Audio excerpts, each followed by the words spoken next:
Hello বন্ধুরা, আজকে আমি চলে আসছি নতুন আরেকটি ভিডিও নিয়ে আপনাদের মাঝে। আজকে কিছু সেটিংস দেখাবো ইমোর। সেটিংস গুলো আশা করি আপনাদের কাজে লাগবে। কথা না বাড়িয়ে চলে যায় ভিডিওতে। আমার যে ইমোটা আছে ইমোটা ক্লিক করব। এবার চলে যাব ওই যে আমার ছবির আইকনটা আছে প্রোফাইল। এখানে চলে যাব। আমি চলে গেলাম। এখানে এই যে সিকিউরিটি এন্ড প্রাইভেসি লেখা আছে। এই জায়গায় ক্লিক করে দিবেন। দেওয়ার পরে এই যে ইজিয়েবল ফ্রেন্ডস, এই জায়গায় ক্লিক করবেন। একটা পিন সেট করে নেবেন। আমি একটা পিন সেট করে নিতে আসি। দেখুন আমি একটা পিন সেট করে নিছি। এই জায়গায় যে এনাবেল আছে, এনাবেলটা ক্লিক করে দিবেন। আমি এনাবেলটাই ক্লিক করে দিচ্ছি। এখানে এনাবেল হয়ে গেছে। এনাবেল হওয়ার পরে একটা সিকিউরিটির জন্য দেখাচ্ছে না। আমি একটা ফ্রেন্ড অ্যাড করে নিছি। সেটাকে আমি এবার রিমুভ করে দিলাম, এটা জাস্ট আপনাদের দেখানোর জন্য। আবার একটা পাসওয়ার্ড সেট করতে বলছে। পাসওয়ার্ডটা সেট করে নিতে আসি। দেখুন নেওয়ার পরে এনাবেল। এনাবেল দেওয়ার পরে সাকসেসফুলি হয়ে গেছে এটা। এভাবে আপনারা হাইড করে রেখে তারপরে কিন্তু এসএমএস করতে পারবেন। এটা হলো প্রথম ধাপ। পরের ধাপ আগে আমি এটাকে রিমুভ করে নিই। পরের গুলো আমি একটু দেখাচ্ছি।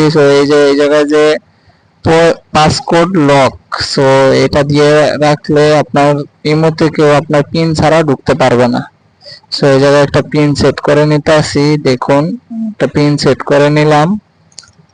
নেওয়ার পরে এই জায়গায় যে অটো লক, অটো লক এই জায়গায় ক্লিক করবেন। ক্লিক করার পরে এভরি টাইমে দিয়ে দিবেন। এভরি টাইমে দিয়ে দেওয়ার ফলে কি হবে, আপনার ফোনের ডিসপ্লে অফ হওয়ার সাথে সাথে লক করে যাবে। আমি এটাকে কেটে দিয়ে আবার ঢুকছি। দেখুন এই যে এই জায়গায় কিন্তু আমার পিন যাচ্ছে। এভাবে আপনারা আপনার ইমো সিকিউরিটি হিসাবে রাখতে পারেন। দেখুন আরো কিছু সেটিংস আছে। সেটিংস গুলো দেখুন। এই জায়গায় যে সেটিংস অপশন আছে, সেটিংসে চলে যাব। সেটিংসে যাওয়ার পরে অ্যাকাউন্ট এন্ড সিকিউরিটি, এই জায়গায় চলে যাব। যাওয়ার পরে এই যে এই জায়গায় আপনার আছে লগ ইন প্রোটেকশন।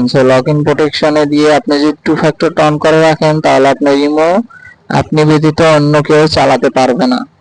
আর আপনার ইমো কেউ লগ ইনও করতে পারবে না। এটা দিয়ে রাখা ভালো। এগুলো হচ্ছে আপনার রিমোট সিকিউরিটি। দেখুন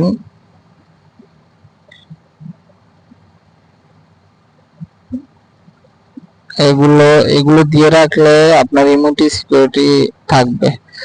আবার এই যে এই জায়গায় আছে আপনার log in email. Log in email, এই ইমেলটা দিয়ে রাখলে আপনার ইমোকেও হ্যাক করতে পারবে না। আজকের ভিডিও এটাই।